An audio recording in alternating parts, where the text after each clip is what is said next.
口可以走，六小八。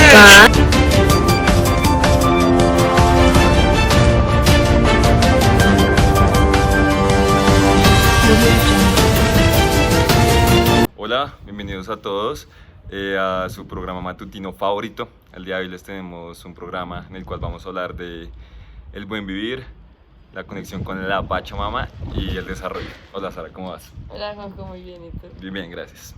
Bueno, entonces pues para empezar debemos saber lo que es el buen vivir. El buen vivir es lo que nos convida a no consumir más de lo que el ecosistema puede soportar, para así poder evitar la producción de residuos que no podemos absorber como en seguridad. Asimismo nos incita a usar varias alternativas como lo es el reciclaje y la reutilización para poder evitar esto y lograr tener un buen vivir sin necesidad de abusar de varios recursos que tenemos. Ok, ya entendiendo el concepto de buen vivir, este no se puede ser reducido al bienestar occidental y ese de apoyar en la cosmovisión de los pueblos indígenas. Pues como tú lo dijiste al principio, este término pues nació más o menos en los años 90 pues en nuestro continente, el continente suramericano. Este engloba muchos aspectos que no solamente son los materiales, como tú decías, sino también engloba como el conocimiento, reconocimiento social y sobre todo la naturaleza, la Pachamama. David Choquehuanca fue ministro de Relaciones Exteriores de Bolivia y él sostiene que este concepto del buen vivir es la recuperación de nuestro pueblo, de nuestros pueblos indígenas. Esto ayuda a recuperar la vida y la recuperación de nuestra vida es una completa armonía y respeto mutuo con la madre naturaleza, con la Pachamama, donde todos estamos criados con la naturaleza y el cosmos, donde todos somos uno solo. Ambos entienden que el buen vivir implica el cuestionamiento sustancial a las ciudades contemporáneas del desarrollo. Como bien lo hablábamos al principio, también vamos a hablar del desarrollo porque se ha entendido que este pensamiento de desarrollo actualmente siempre que el desarrollo cuestiona la racionalidad del desarrollo actual y su énfasis en los aspectos económicos y el mercado y sobre todo la obsesión del consumo. O un mito progreso continuado sobre el consumismo máximo. Bueno, también para complementar un poco lo que dijo mi compañero, también el buen vivir es una alternativa del desarrollo. Esto porque busca diferentes beneficios como lo es el reconocimiento, la autorregularización, la seguridad y la afiliación. Esto lo podemos relacionar en términos de que podemos tener una autorregulación con las cosas que consumimos, con las cosas que no somos muy conscientes de que hacemos y de que estamos agotando, como lo es el recurso del agua o entre otros, que probablemente podamos hacer un buen uso regulado y sin necesidad de irnos a los excesos de este mismo. Sí, digamos, una de las conclusiones que decía un antropólogo colombiano que se llama Arturo Escobar, él decía que no necesariamente se debe insistir en buscar desarrollos alternativos, porque como ya lo dijimos, el término de desarrollos es el que lleva al consumismo máximo y solamente piensa en términos económicos. Entonces no se debería pensar en desarrollos alternativos, sino se deberían construir alternativas al desarrollo. El día de hoy tenemos una entrevista con Pablo Álvarez. Bienvenido, Pablo. ¿Cómo estás? Mucho gusto. Muy bien. Pablo es un experto en fracking y en glifosato. Pablo, como primera pregunta para empezar con toda esta entrevista, ¿tú crees que las personas que niegan los efectos adversos del fracking y el glifosato se pueden considerar como personas anticientíficas? Claro, es necesario entender que los anticiencia tienen actitudes que objetan al reduccionismo, en el cual la ciencia está basado, de la misma forma que niegan la ciencia sea objetiva y universal. Frente a esto es necesario resaltar que las personas que niegan el fracking como método de explotación es perjudicial para el medio ambiente, tienden a tener actitudes utilitaristas, expansionistas y explotacionistas, en donde prima la idea de utilizar recursos para el bien individual y no común, claramente para sus objetivos e intereses, así sea perjudicando un bien finito y extremadamente necesario, en este caso, como es el fracking, el agua. Okay. Asimismo sucede con el glifosato. La idea de plantear la aspersión de este para erradicar un problema social, económico y político, como lo es el narcotráfico, que es un problema estatal muy grave, compromete el bienestar tanto del medio ambiente como las personas que se encuentran ubicadas en los lugares que hacen estas prácticas. Claramente esto causa cáncer, problemas ya sean de salud, de desarrollo como tal. Esto genera un efecto en donde se prioriza un objetivo por encima del bienestar común, sin importar los contras que ya sabemos que presenta esta práctica. Sin embargo, claramente el monopolio de venta de glifosato por parte de las grandes industrias genera un beneficio económico localizado muy grande en ciertos gremios, generando en media explotación de este químico problemas estatales localizados.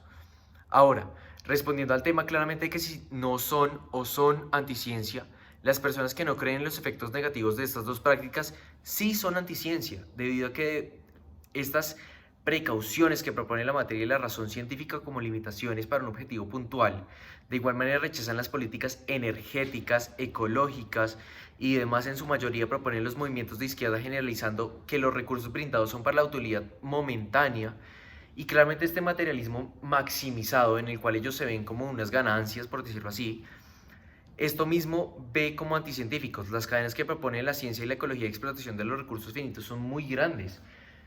Que para te interrumpo, entonces se podría decir que muchos de los políticos que tenemos actualmente en el país se pueden considerar como anticiencia.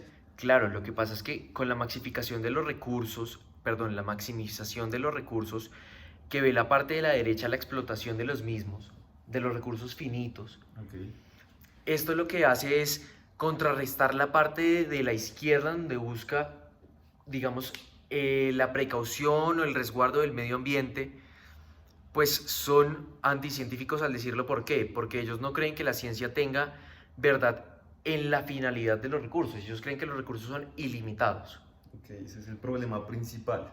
Claro, el problema principal es que nosotros no vemos los recursos como un bien común, sino como un bien particular. Al decirlo al qué, el bien particular lo que lleva es, nosotros vamos a generar recursos económicos mucho más grandes al momento de explotarlos. Sin embargo, no vemos que en algún punto los recursos son finitos, y estos mismos recursos finitos limitan a las personas, y no solo a las personas sino al Estado, a poder producir los mismos. Ok, muy interesante, Pablo. Pablo, no, sin nada más que decir, muchísimas gracias por esta entrevista. Allá en sus casas, espérenos a la misma hora, mismo canal. Gracias.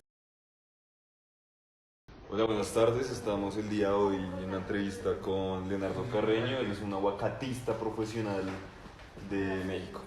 Hola, Buenos días, José. Te quería corregir, primero que todo, no soy aguacatista, soy aguacatero. Ok.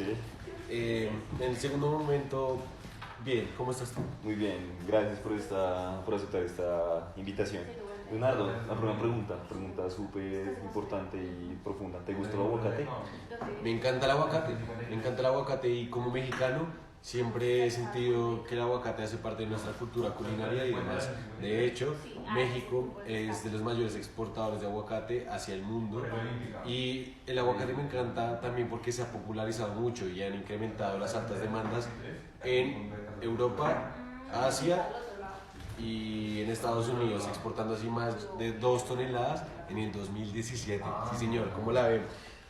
Sin embargo, es muy difícil porque pues la razón de la entrevista es precisamente sobre la violencia. Efectivamente, sí, a ese punto quería llegar. Entonces, sí. Ok, sí, efectivamente, como tú estás diciendo, queremos investigar profundamente más esa relación del aguacate y la violencia.